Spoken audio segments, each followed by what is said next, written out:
Confusion masters. వీళ్ళు జనరల్‌గా YouTube comment section కింద కనిపిస్తుంటారు. ఒక పెద్ద పారాగ్రాఫ్‌లన్నీ రాస్తుంటారు వీళ్ళు. వీళ్ళ ప్రాబ్లమ్ ఏందంటే, అన్ని రకాల కాంటెంట్ కన్‌జ్యూమ్ చేయడమే వీళ్ళ పని. యూట్యూబ్ గావచ్చు, ఇన్‌స్టాగ్రామ్ గావచ్చు, షార్ట్స్ గావచ్చు, లాంగ్ ఫార్మ్ వీడియోస్ గావచ్చు, బుక్స్ కావచ్చు, న్యూస్ పేపర్స్ గావచ్చు. పక్కనున్న మామనో, చిచ్చనో, ఈజెడ్‌నో అందరిని గెలికి ఏమైతుంది తెలుసుకోవడమే వీళ్ళ పని.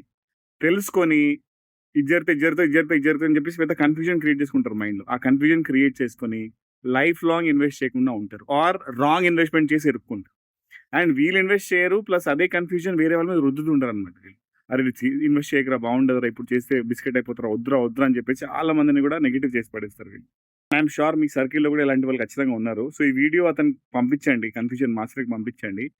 అండ్ మీరు ఇలాంటి నెగెటివ్ పీపుల్ వల్ల ఇన్‌ఫ్లూయెన్స్ అవ్వకండండి. రియల్ ఎస్టేట్‌లో ఇన్వెస్ట్ చేయడం వల్ల మంచే జరిగింది గానీ చెడు ఎవరికీ జరగలేదండి. 99% అది అందరికి తెలిసిన సత్యం ఇది. దీనిలో కొత్తది చెప్పాల్సిన అవసరం ఏం లేదు. So, do your due diligence and invest. ఇలాంటి కన్‌ఫ్యూజన్ మాస్టర్స్ దూరంగా ఉండాలి. ఈ వీడియో పర్సన్ ఖచ్చితంగా షేర్ చేయండి. Thank you so much.